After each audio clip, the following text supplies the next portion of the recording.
The Cincinnati Reds got a little bit of everything going on Tuesday night to start off this long West Coast road trip the way that we all wanted them to do. You are Locked On Reds, your daily Cincinnati Reds podcast, part of the Locked On Podcast Network, your team every day.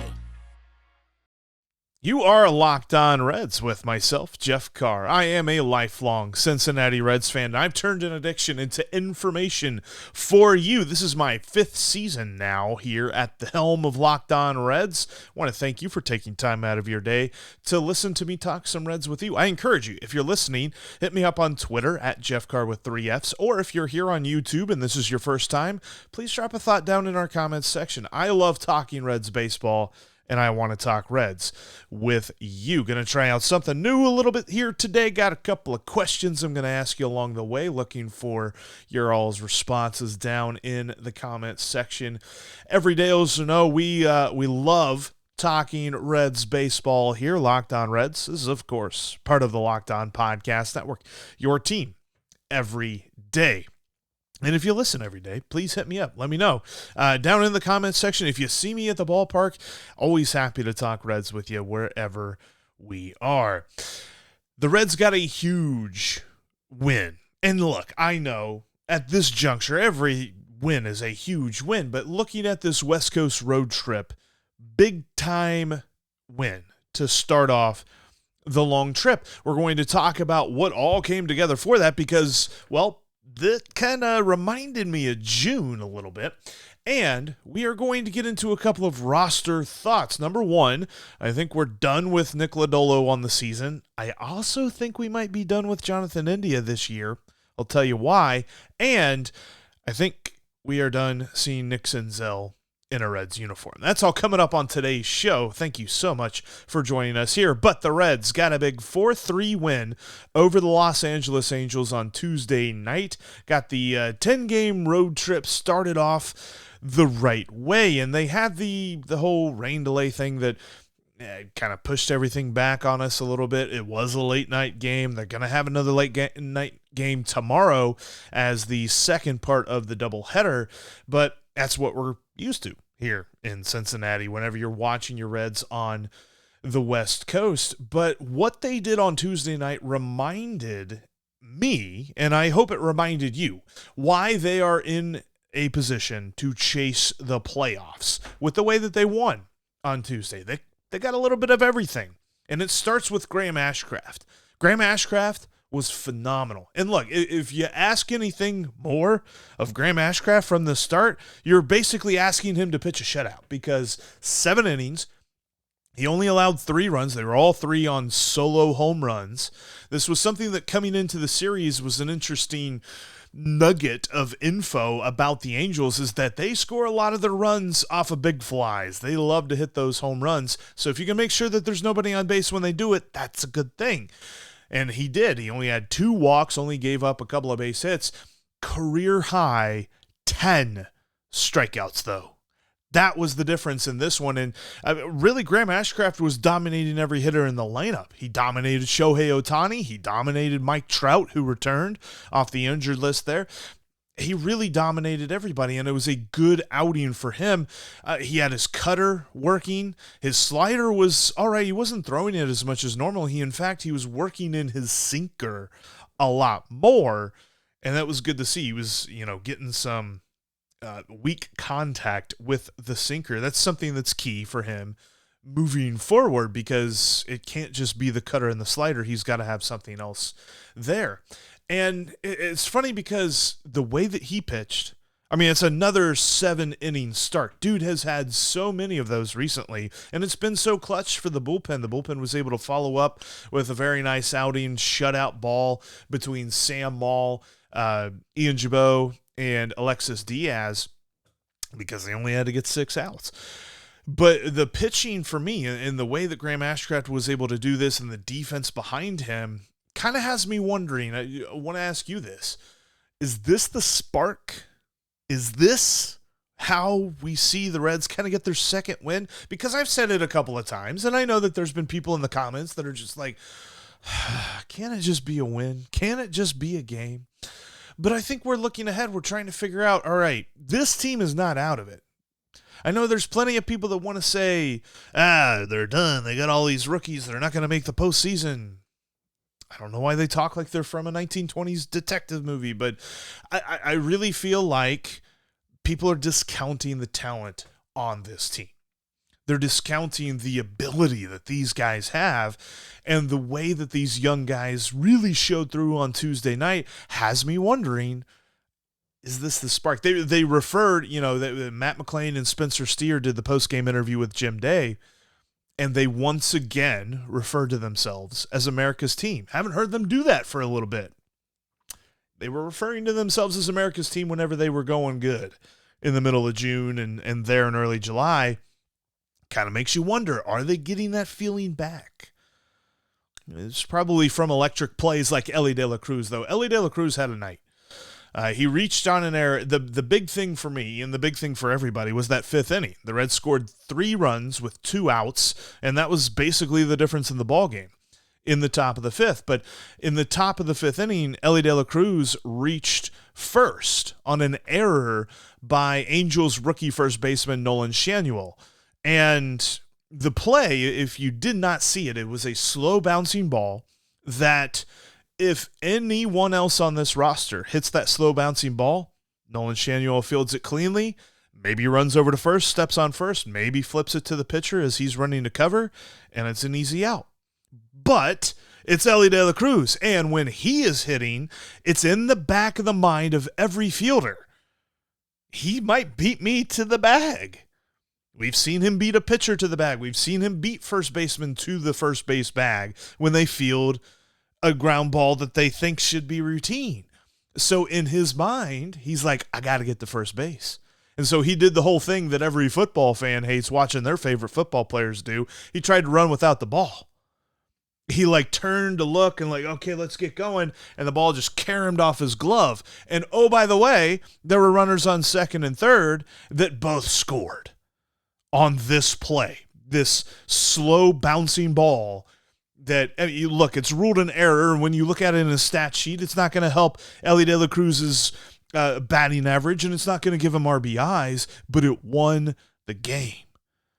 Elly's speed changes the game. Speaking of speed, he stole second for his 20th steal of the season. That's right. He's played 64 games. He has 10 homers and he has 20 steals. Why did I choose those numbers? Because he is the fastest ever in the history of Major League Baseball to get 10 home runs and 20 steals. He did it in 64 games. And you're saying, well, why is that significant? Barry Bonds did it in 65. Elly De La Cruz just did something faster than Barry Bonds did it. Did something better than Barry Bonds did it. Get used to this. With Elly De La Cruz, these are the names that you're going to hear him compared to. You're not going to hear him compared to, Gabby Schmeltzer from 1902 and this and that and the other. It's going to be guys that you know. It's going to be players that were at the top of their game, that we've all heard of, that were household names. Elly De La Cruz is going to be in that conversation. Now, also, not to be outdone, he had a nice diving stop on a ground ball that was going right up the middle, right past the second base bag. Diving stop and throw. Got Randall Grichuk out at first. Oh, and by the way, he drew a walk. Because I just don't think people think he can do that. So I had to make that a note. I put that down. I wrote it in my notes. Elly drew a walk. Because he can do that. Matt McLain also not to be outdone, top of the first.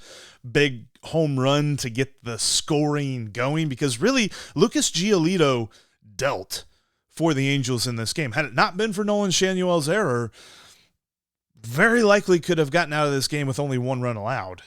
And it was the Matt McLain home run in the top of the first. And as I mentioned, the bullpen, Sam Maul, which, by the way, it's Maul, it's not Mole. So it's Maul. So Cincy Shirts needs to have a Darth Maul shirt like yesterday. And because I'm going to buy it. I'm just telling you, Cincy shirt. I have a couple of dollars that I would like to spend on a t-shirt. please make a Darth Maul t-shirt. I will buy it. Yesterday.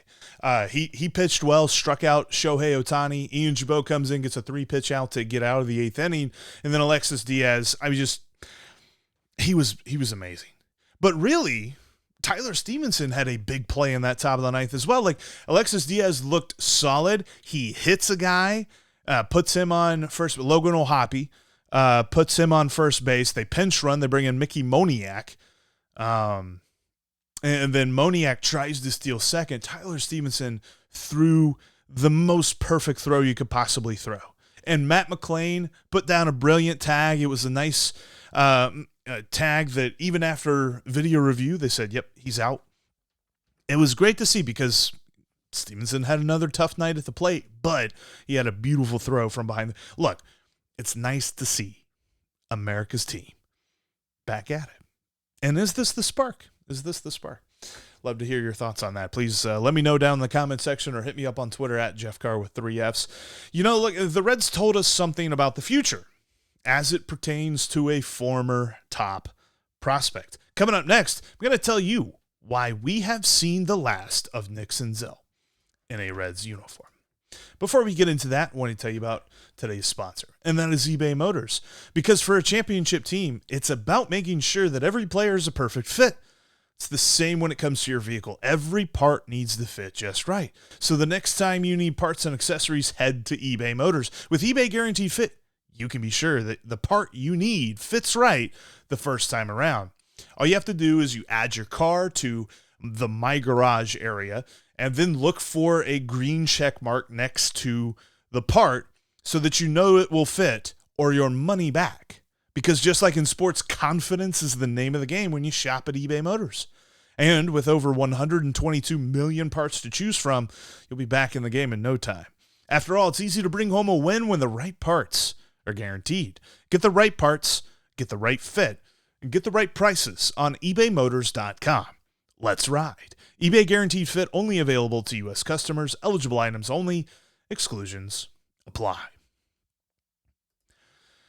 The Reds and the Angels are back at it. Two games today. One at 4 o'clock and then one at 9:38. I don't know why it's 9:38 and 38. It couldn't just be 40. Yeah, whatever.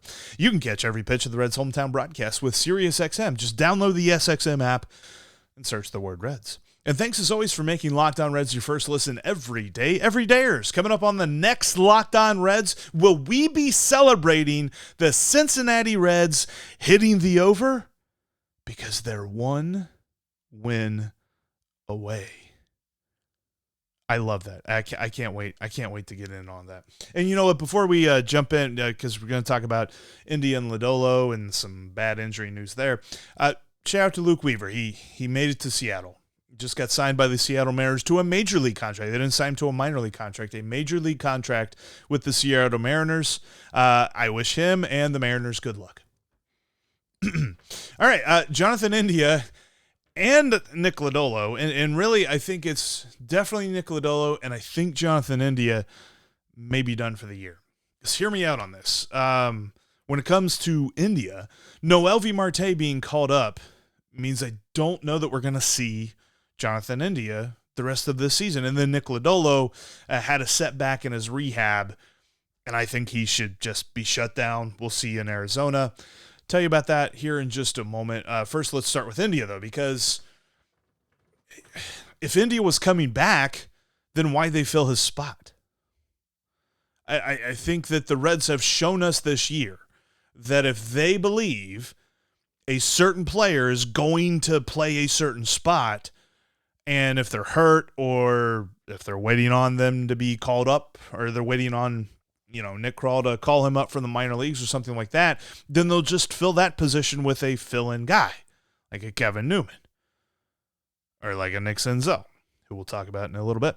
So why didn't they just do that? Why did they call it Noelvi Marte? Because, look, if he comes back up now, that means that either on an everyday basis or an every other day basis, you're telling one of them they can't be in the lineup.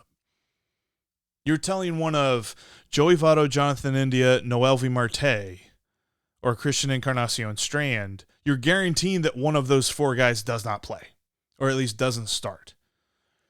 And I find that to be a weird strategy. Maybe for Joey, and we can have that, and I think that might be part of our conversation when Steve returns with me on tomorrow's show. But I just don't see the Reds talking about good news for Jonathan India's injury by calling up Noelvi Marte. And let's think about this also from an offseason standpoint, because there's a lot of us that believe the Reds could trade Jonathan India this offseason. So if he comes back and he either re-injures, aggravates, or worsens the injury to his foot, then you can't trade him this offseason. I mean, you could actually make a deal for him, but it would be at the lowest point of his value. So if you let him heal up now, then you say he is ready, he's healthy, he's ready to go. You still have some good value to trade him for. It's going to be interesting because I think that's a big part of this conversation, is that if you read the tea leaves, it seems like the Reds could trade him this offseason.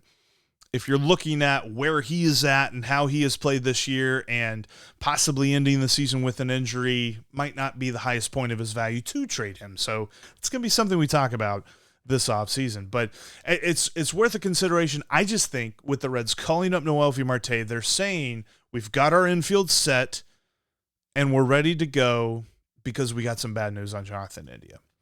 And I find this interesting because I've talked about this with some different folks. I've had the pleasure of being on some different shows with some folks, whether it be Tony and Austin on Cincy 360 on ESPN 1530, or talking on 700 WLW with Sterling for extra innings, or talking with Dan Carroll or something like that. If you're ever listening to radio in Cincinnati, there's a chance I might be on Talking Reds. But broached this question a couple of times, is it really as simple as Jonathan India going on the IL and the Reds beginning to lose? Or is it something more? I'd like to hear from you on that. Was it really just that simple? Jonathan India's out, the Reds start losing. I don't tend to believe so, but it's not like there's empirical evidence. I mean, the empirical evidence is the Reds have a losing record without him in the lineup right now. But I think they were also headed for a little bit of a slump, and the lineup has been the biggest reason why the Reds have not been as good as they have been over the last few weeks. All right, let's talk about Nick Lodolo, because there was a bad update on him. He had a setback. He had a stress reaction in the leg that he had a stress fracture in his last rehab outing. So they've shut him down. He's going for a second opinion. But this really isn't that big of a stretch to say they should shut him down. Like, I don't even know what the second opinion doctor could say that would make me think they should bring him back. Like, unless the doctor said, no, we're just kidding, it wasn't a stress reaction. That's not happening, by the way, because it happened. I mean, he had a stress reaction in the leg that he had a stress fracture in. So, no, shut him down. The question here is not whether or not the Reds should shut him down, though. The question is, in retrospective, was the Reds' deadline plan correct? And I think you have to view this through two different lenses. If you think that the Reds believed they were going to go for the playoffs and they were going for it this year, then absolutely the deadline plan was false. It was a bad plan if you really think you're trying to go for the playoffs this year. But I think if you put some things together, the way that they've handled the roster, the way that they've made some decisions, I think the plan all along has been get ready for 2024. Sam Maul, when they traded for him, I mean, he's got multiple years of control. I think he's got 2 or 3 years of control left. They were not trading for rentals. The different players that we surmise, even the Lance Lynn's that I wanted them to go for, they weren't trading for players with expiring contracts because they weren't playing for this year's playoffs. And the crowd of people that constantly say, well, you can't bet on next year, this year, you got to just focus on this year. That's not how general managers work. That's why there are currently 30 guys who are employed as, or gals in the case of Kim Ng down in Miami. There are 30 people that are employed as general managers for Major League Baseball clubs. And there are lots of other, whatever number of people in the world that aren't general managers for Major League Baseball clubs don't have that job. Now, I'm sure there are plenty that you can bring into question their job. I don't think you can question Nick Kral's job. You could probably question his deadline plan, but if you are looking at it from the lens of they're planning for 2024, then this deadline was not a failure, but it still leaves that question of, were they really betting on both Green and Lodolo to come back totally healthy, and that's the reason they didn't trade for pitching? I don't think that's alone the reason. They were looking for multiple years of control, and because they were looking for that, they were looking for things that were too expensive. So that's really where that went. But just with Lodolo getting hurt, everyone revisited the trade deadline for a second and said, see, this is why they failed. You have to understand, I don't think the Reds were playing for this year. They're playing for next year. Next year. Yeah, next year.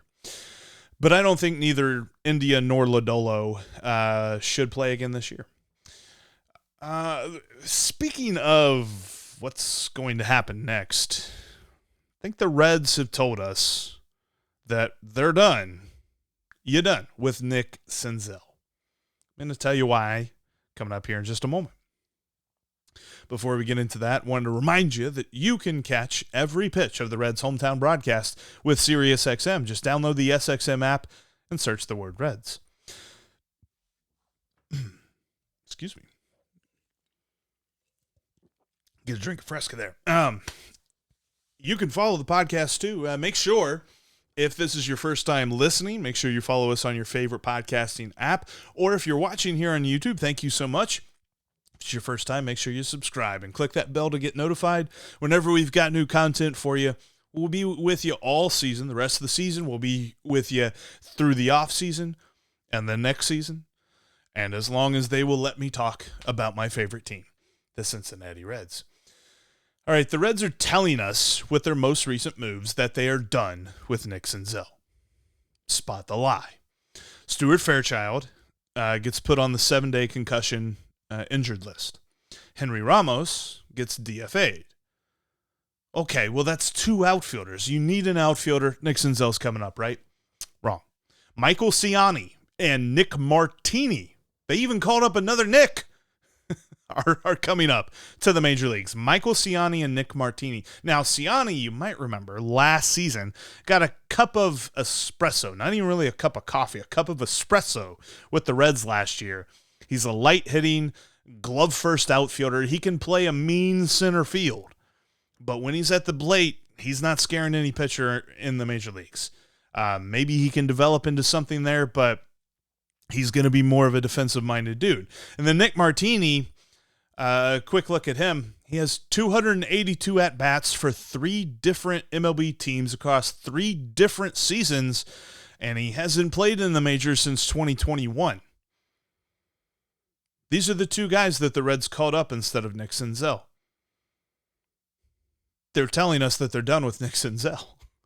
Like if you were bringing him back up, they would have done it.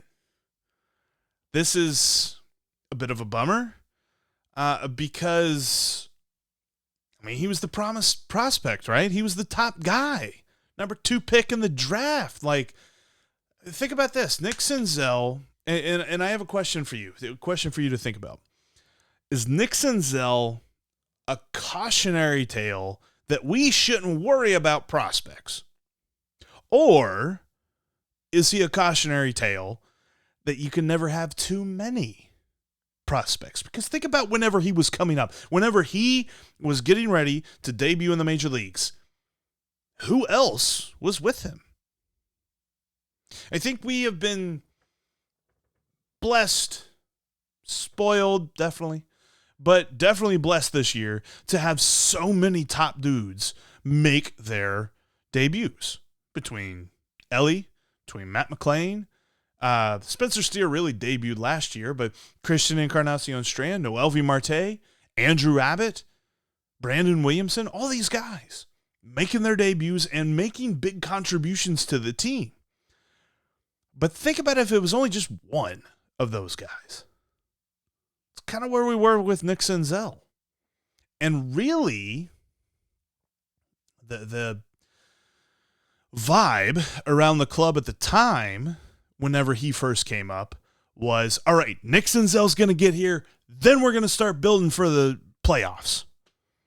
Nick Senzel's going to get here, then we're going to do it. Then we're going to be good. Didn't happen.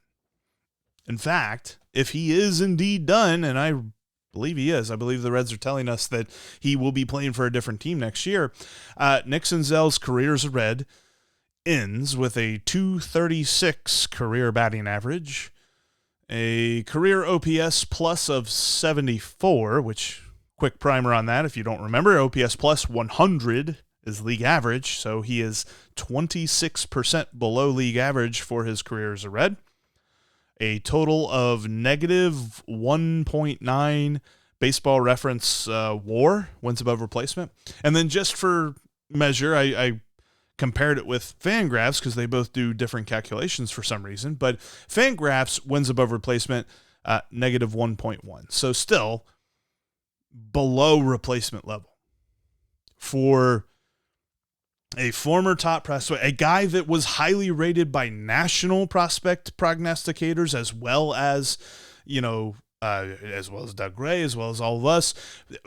Everybody thought that this dude was going to be a dude.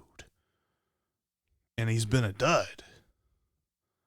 And that's kind of the big bummer around Nick Senzel. But when you're telling me that the Reds have had multiple opportunities over the last few weeks to call guys up, and not only did they send him down for Henry Ramos, but they just DFA'd Henry Ramos and didn't bring him back up. They brought up another Nick. They found the other Nick in AAA.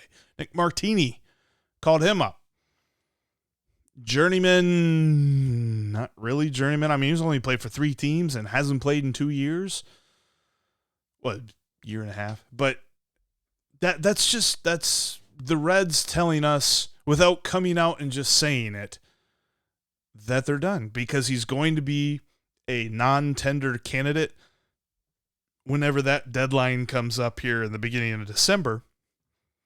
I think he will headline that list. He'll be at the top of it, both a sure thing and kind of a big name to be DFA or non-tendered. But when you call up Michael Ciani and Nick Martini and you leave Nick Senzel in AAA, that's interesting to me. And side note, it's kind of interesting too that they didn't call up Jose Barrero. But as I continue to say with Jose Barrero, it's so confusing because dude kills AAA and then just comes up to the major leagues and forgets everything. But yeah, this is to me, this is the Reds saying that they're done with Nick Senzel. And that's really a shame, because he is a dude that I wanted to pan out. He is a dude that whenever he came up, I remember the fanfare, I remember the hype. Now it's not hype that compared any bit to Elly De La Cruz, but it was still very hyped. I mean, there were articles of, I remember the C. Trent Rosecrans article in The Athletic of how the Reds got Nick Senzel, how the heavens opened up and the Reds were able to get this dude. Okay, not that dramatic, but, didn't work out. And now we are looking at the end of that. But hey, the Reds got a doubleheader today. We got a chance to watch Andrew Abbott pitch. We got a chance to watch Andrew Abbott pitch against Shohei Ohtani. That is how we're going to end today's podcast. Before we do get out of here, don't forget, you can catch every pitch of that Reds hometown broadcast with SiriusXM on the SXM app. Just search the word Reds. But that'll wrap us up for this edition of Locked On Reds. Thanks, as always, for making us your first listen every day. Every dayers coming up on the next Locked On Reds podcast. Will we be celebrating the Reds hitting the over for the season win total? Find out on the next one, because we're going to be Locked On Reds every single day.